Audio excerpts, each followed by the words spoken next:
What's up, everybody? We are back for virtual professional development. As I like to do each month, uh, just a quick review of our focus areas and Chief Pilot desired qualities. Pause the video because I'm going to blast through this. All right, this month is going to be a little abbreviated since a number of shops are in the midst of transition. It's summertime, and to be honest, we've been hitting it pretty hard the past couple months.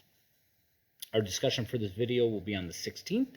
Then we're going to take a week off, and on that week we're going to do a senior PD on the 23rd, and then our capstone for the JPD will be on the 30th.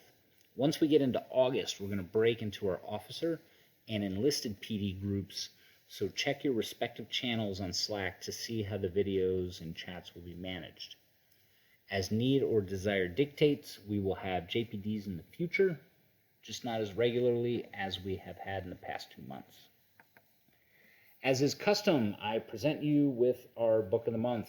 I was given this book when I graduated from the Air Force Academy. My former command chief, Lou Aldi, he flew out for the festivities and he gave me this as a graduation present. I found it appropriate, helpful, just great stuff in this book. Donald Phillips, he researched Lincoln's actions, letters, his notes, studied his life to come up with some fundamental principles as to why Lincoln was such a great leader. It's another quick and easy read, so you should check it out. In this video, we're going to talk about motivation. As I've said before, it's important to define terms, just to know what we're talking about and why. I don't want to convolute terms like inspiring, motivating, coaching, leading, and mentoring. Each is pretty specific in its aims and means of execution. To give you the big picture, this week talk on motivation will be followed by our talk in 2 weeks on perspective, which underpins inspiration. Citing an article in Forbes, inspiration is a force that pulls you forward to achieve something. It's empowering and makes you want to rise up and achieve your goals. Motivation is a kick in the pants, as the old folks would say. Folks, as older people would say. It's the knowledge you need to make something happen or something not great will happen to you. The key bit is to truly succeed, you need a little bit of both. So motivation is defined as the reason or reasons one has for acting or behaving in a particular way, and the general desire or willingness of someone to do something. As Simon Sinek might say, it is the simplest articulation of your why. A motivation is a little more primal than an inspiration. It might be for money to feed your family, out of fear of disciplinary action, out of a behavior you learned in your upbringing. It is a driver. It can push you along even when you don't want to. It's the, well, I guess I'll go to work today, because if I don't, I'm going to get in trouble. Motivation. Versus, man, I can't wait to get to work to serve the members of the Double Deuce and realizing their true potential. Inspiration. You need a little bit of both to keep you going and to succeed. Like I said, we'll get into inspiration 2 weeks from now. But right now we're going to focus on the less sexy, but just as important, motivation. I say motivating is less sexy because it's not the lofty, Spielberg-esque stuff you see in movies. It's preparing, equipping, and helping others through the grind. It can be more cynical. It's not as elegant. As we've defined, we'll talk about some things that you can use to push others when they need a kick in the pants, or a Werther's Original, or more old people jokes. Purpose.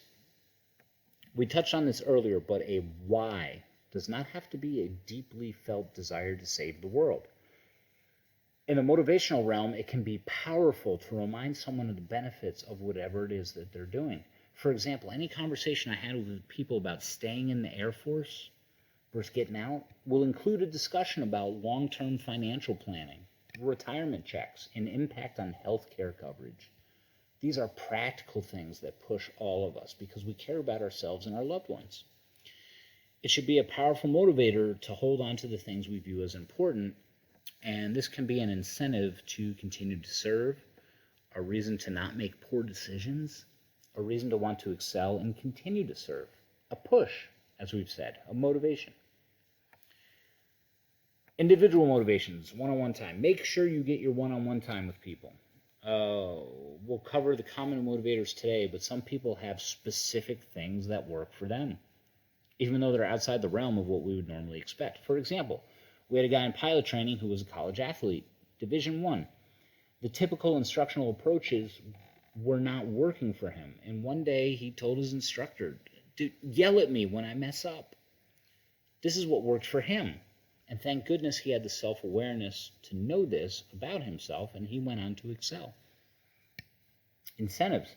People tend to respond well to incentives.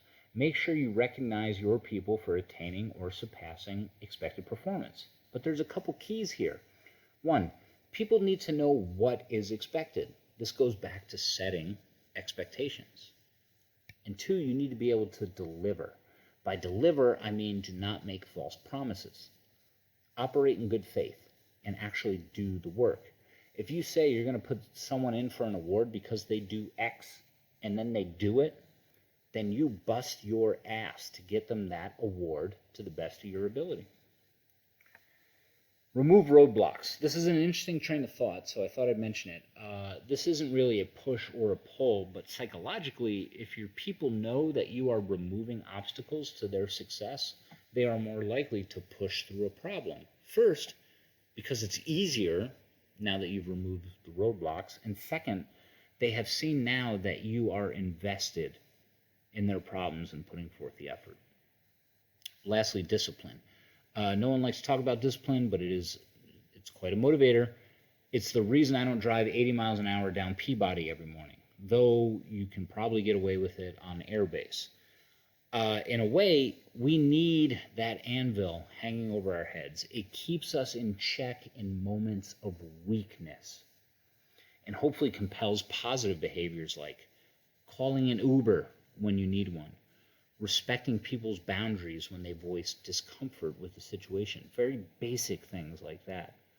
Discipline and its proper use as a developmental tool will be a topic of discussion for our senior PDs in the near future, because it's important for all parties to realize that discipline, in most cases, is less about punishment and more about rehabilitation and fulfillment of potential. There are countless stories from people out there where they messed up, they got a hard check, and went on to do great things, myself included. I'll just say that Airman Kramer was a bit of the rambunctious sort. All right, people be asking about my Grateful Dead shirts. Well, our sponsor this week is Liquid Blue, the self-described best t-shirts on the internet. I'm not going to lie, they have an amazing selection of tie-dye, rock band shirts, sports, throwback concerts, all sorts of stuff. Sizes newborn up to 8XL. The Dead Bears shirt you see on the biplane there was a gift from my oldest last Christmas. Anywho, if you're looking for something a little different in your casual apparel, check them out. All right, motivating yourself. There are so many ways to go about this. Finding ways to motivate ourselves. I pulled a couple ideas from Time and Tony Robbins. So, why do we need to motivate ourselves? Philosophically, the energy we put out into the world reverberates and ripples into others. We should seek to focus that energy for positive effects. I've talked about growth as a byproduct of feedback, but growth can also spring internally and blossom externally. Your internal motivation is a way to express yourself, manifest your deeply held thoughts, ideas, and beliefs, and impact the world around you. We need to only learn to clear the mechanism within ourselves to get the process moving. Clearing the mechanism is a whole other discussion about subtracting interference from potential to attain performance, and we will delve into that another time. For now, here's a couple tips about self-motivation. Positivity. So research shows that we procrastinate the most when we're in a bad mood. Positivity, celebrating any progress and happiness, makes us more productive and successful. How do we do this? Well, this really gets at your personal outlook of the world, on your job, on your impact. This is a very personal discussion to have. To get you started, realize that you're a key piece of a larger effort to do important things. You might not feel the effects, but others do. Moving certain pieces of cargo may not affect you much, but to others, they're critical. Your part in this story cannot be overstated, and your progress through qualifications and impact on others as it grows is a tremendous thing. If you're not aware of the true impact right now, try to take my word for it that it is significant. Whether you're a student or an evaluator, we're all part of a system that has far-reaching effects. A quick example is the missions we've flown under COVID. Some might have thought missions were superfluous. Why risk exposure during a pandemic? Because of the far-reaching effects.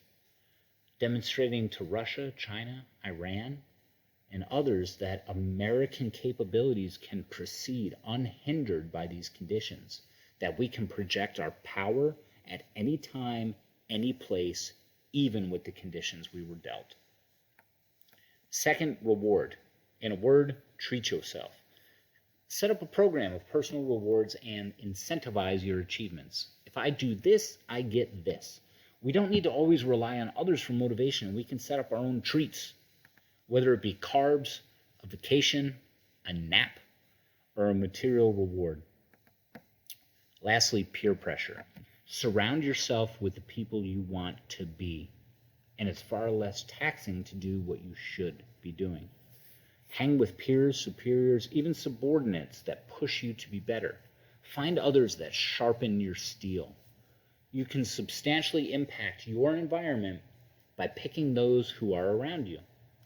We see this on social media. People talk about getting rid of toxic influences, surrounding themselves with those that make them better. People you trust, who will challenge you, who hold you accountable, provide honesty, and make you better. You can build mechanisms that keep you motivated if those around you personify the culture that you are excited to be part of. This is the double deuce. We push each other, we pull each other, we move forward. All right, that's it. Here's our wrap up. Getting zesty with SB. I know it doesn't rhyme exactly. I know. I'm doing my best. So Thursday, 16 July, 10 a.m., we're going to talk with Sergeant Espinoza about this stuff. Here's some questions to get you started. What techniques do you use to motivate others? What techniques work best on you? What resonates more, inspiration or motivation? What is the right mix? All right, this meme has nothing to do with our talk, but I saw it when I was looking at other funny pictures, and I remember the time in SOS, I did this for an 80s karaoke night. Part of my job as chief pilot is to help you learn from my experience and not repeat my mistakes. So just know that 4 polos is extremely hot, dehydrating, and nearly impossible to remove after a long night of singing Journey and REO Speedwagon. All that's neither here nor there. Just want to say I appreciate you. Please send us our feedback. Thanks for watching. Look forward to seeing you guys on Thursday. Have a great night.